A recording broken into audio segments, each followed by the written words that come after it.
5 dicas que facilitaram a nossa adoção tardia. Eu adotei uma menina de quase 10 anos e nós nos vinculamos rapidamente. Hoje eu vou compartilhar com vocês 5 dicas que tornaram esse processo um pouco mais rápido e fácil do que normalmente a gente vê por aí. Meu nome é Leila Donari, eu sou profissional da inclusão e doula de adoção. E se você quer receber mais conteúdos como esse sobre adoção, sobre inclusão da pessoa com deficiência, sobre maternidade real, vida real, às vezes um pouco louca, se inscreve aqui neste canal. Vamos lá para 5 dicas. Se você tá aí vivendo o seu processo de adoção ou se você pretende adotar, pega um papel, uma caneta e anota essas 5 dicas porque elas são valiosas e elas me ajudaram demais, gente. Nós precisamos começar todo o processo de adoção entendendo que, anotem, desistir nunca é uma opção.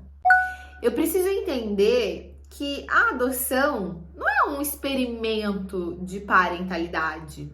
Não, a adoção, ela precisa ser segura e ela precisa ser para sempre. E para que isso aconteça, é necessário que a gente se prepare para receber o nosso filho. Quando a gente gera um filho biológico, não existe para onde devolver esse filho.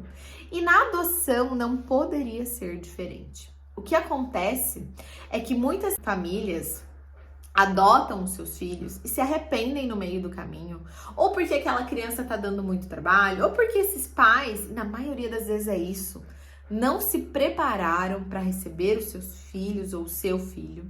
E aí eles resolvem dizer que não deu certo. E normalmente o culpado é sempre a criança, quando na verdade não é a criança que tem culpa desse processo não ter dado certo.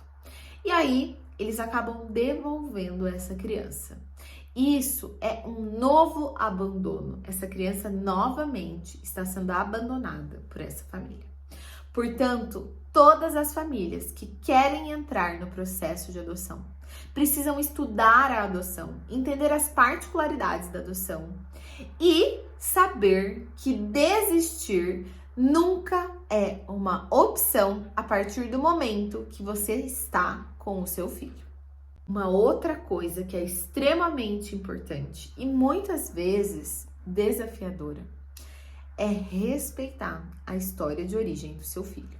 O que seria respeitar essa história de origem? Gente, eu me lembro que logo que a minha filha chegou, eu ainda não entendia tanto de adoção tardia, eu tava ali vivendo no olho do furacão tudo aquilo que estava acontecendo e ela trazia muito as histórias da sua família de origem, as suas histórias, e era muito difícil para mim ouvir tudo aquilo, principalmente ouvir coisas que foram ruins e que ela havia passado. Mas, de alguma maneira, estar atenta, estar ali, ouvindo o que ela tinha para me dizer, e eu sempre parava tudo que eu estava fazendo para ouvi-la. Eu, com o tempo, fui entendendo a importância disso. No começo ela falava muito, hoje ela fala muito pouco. Às vezes eu até retomo algumas situações, alguns temas com ela sobre o seu passado, mas ouvi-la naquele momento foi extremamente importante. E respeitar aquelas pessoas que fizeram parte da vida dela foi muito importante. Eu me lembro que uma frase que eu usei, que ela nunca mais esqueceu, foi quando ela trazia muito a família de origem. Eu falei para ela: filha, a mamãe não fica magoada, porque ela me perguntou: você fica magoada quando eu falo? Eu falei: não, a mamãe não fica magoada, porque o seu coração, ele é tão grande, que cabe todo mundo aí. Gente, é muito importante que o seu filho saiba que você não tem ciúmes e que se você tiver ciúmes dessa família, vai se tratar na terapia, porque ele precisa desse acolhimento, desse olhar. É preciso que você o escute, é preciso que você o acolha e que você respeite a bagagem que ele traz. A bagagem dele está essa família de origem, esses irmãos, essa mãe ou esse pai. Independente de quem eles são, eles merecem o nosso respeito. Respeite a família de origem do seu filho. Não os trate como bicho-papão dessa história. A terceira dica, e eu acho que é a mais complexa, é entender que a fase de adaptação é muito difícil, mas que ela vai passar. Gente, quando a gente tá no olho do furacão, a gente não consegue enxergar o fim daqui. Eu me lembro que um dos meus primeiros desafios foi os ciúmes do meu filho mais novo, mais velho, né? Que já morava comigo, que já estava conosco há 4 anos, e da Bia, e eu vivendo toda aquela fase de adaptação deles. Eu achava que aquilo nunca ia passar. Uma outra coisa muito difícil que eu vivi no processo de adaptação foi a adaptação escolar, foi a defasagem que a minha filha tinha escolar e como a gente enfrentou aquilo. Foi muito difícil, porque ela se negava muitas vezes a estudar, porque aquilo era um gatilho para ela, de que ela não ia saber fazer aquilo, ela ia decepcionar a gente, então ela preferia nem tentar. Entender tudo isso, passar por essa fase de adaptação, aprender a olhar a minha filha, aprender a entender o que ela estava me dizendo quando ela não queria e se negava a estudar matemática, por exemplo, foi muito difícil, mas entender foi muito importante. E hoje, olhando para trás, eu vejo que essa fase foi difícil para todo mundo, foi difícil para ela, foi difícil para mim, foi difícil para o pai, foi difícil para o irmão, para toda a família, mas ela passou. Gente, o resquício de ciúmes existe até hoje, de ambos os lados. Domingo ela falou que ela tava com ciúmes do irmão. E isso acontece sempre, gente. Mas essa fase difícil da gente se adaptar, ela se adaptar aos nossos costumes, a gente entender, né, que aquela criança tá chegando ali num lugar que é completamente desconhecido para ela e ela precisa passar por tanta coisa, e essas crianças elas têm tanto medo de serem devolvidas, enfim, gente, essa fase ela é muito complexa, mas a gente precisa entender que ela vai passar. Então a gente tem que começar o início desse processo de adoção entendendo que vai ser difícil. Se prepare para ser difícil, porque será, mas vai passar. E vocês colherão os frutos dessa via de parentalidade, dessa família que tá se formando. Quarta dica e muito importante: faça terapia. Gente, fazer terapia é imprescindível nesses momentos. Tem uma doula de adoção para chamar de sua, que você faça terapia, que seu filho faça terapia também, que você entenda que tem coisas que o seu filho vai ter dificuldade de falar para você e talvez seja mais fácil para ele se abrir com um terapeuta. Isso não quer dizer que ele não gosta de você, quer dizer que são coisas tão íntimas muitas vezes, ele tem às vezes medo de te magoar. Fazer terapia, principalmente nesse início desse processo, durante essa adaptação, e eu continuo fazendo terapia, minha filha também, é fundamental. Assim, eu não levo o que é meu, as minhas próprias decepções, as minhas próprias questões internas, as minhas histórias do passado, a Leila criança, eu não levo e não transfiro isso para minha relação com a Bia, porque eu trato disso na minha terapia. Gente, é muito importante. O autoconhecimento, ele realmente salva. O autoconhecimento ajuda a gente, inclusive, a entender o outro, a entender as atitudes do outro.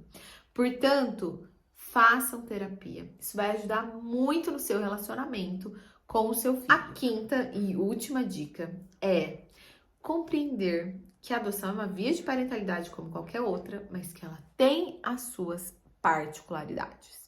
E você precisa entender dessas particularidades, estudar essas particularidades, para que quando elas comecem a aparecer, seja numa fase de aproximação, seja numa fase um pouco mais tardia, você saiba que aquilo é algo que ou vai passar, ou é algo que você sabe lidar, porque você já escutou, você já ouviu aquilo. Um exemplo, por exemplo, muito clássico, e se você talvez não tiver estudado, talvez você não saiba o que está acontecendo e nem consiga lidar com isso, é a fase de regressão, que acontece em muitos processos de adoção. Muitas crianças que têm idades variadas, até de 10, 12 anos, passam por um processo de regressão.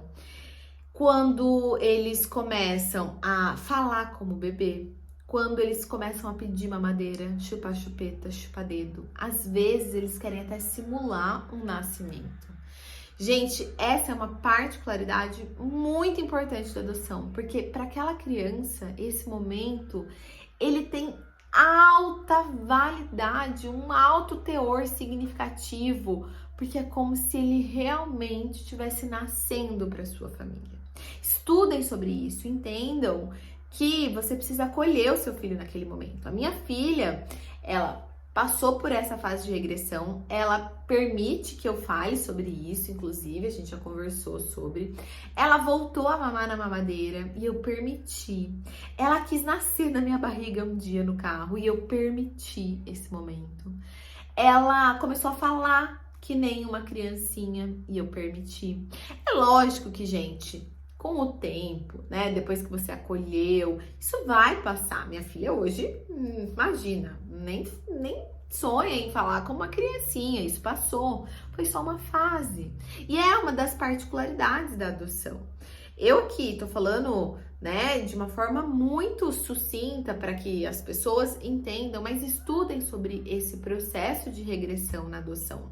Estudem sobre outras particularidades que podem vir a acontecer durante essa sua vinculação, durante essa fase de adaptação, para que você não seja surpreendido e para que você saiba acolher o seu filho no momento certo. Existem ainda muitos mitos que permeiam a adoção, especialmente a adoção tardia. Essas crianças vão vir extremamente revoltadas, essas crianças, elas vão ter traumas que jamais serão curados, elas serão agressivas. Existem muitos estigmas que permeiam a adoção, especialmente a adoção tardia. Falar sobre isso é muito importante para que a gente entenda várias questões relacionadas à adoção. A adoção não é caridade. A adoção, ela é uma via de parentalidade. E para fechar com chave de ouro esse vídeo, que eu espero realmente que vocês tenham gostado, eu queria ouvir de vocês. Vocês conhecem alguém que adotou alguma criança ou vocês adotaram? E me contem aí como que foi essa fase, vocês estão vinculados ou ainda não? Me conte aqui nos comentários. Um beijo e se precisarem, vocês sabem onde me encontrar. Não se esqueçam de se inscreverem aqui no canal e mandar esse vídeo para alguém que você acha que pode se beneficiar ouvindo aí essas 5 dicas sobre adoção tardia.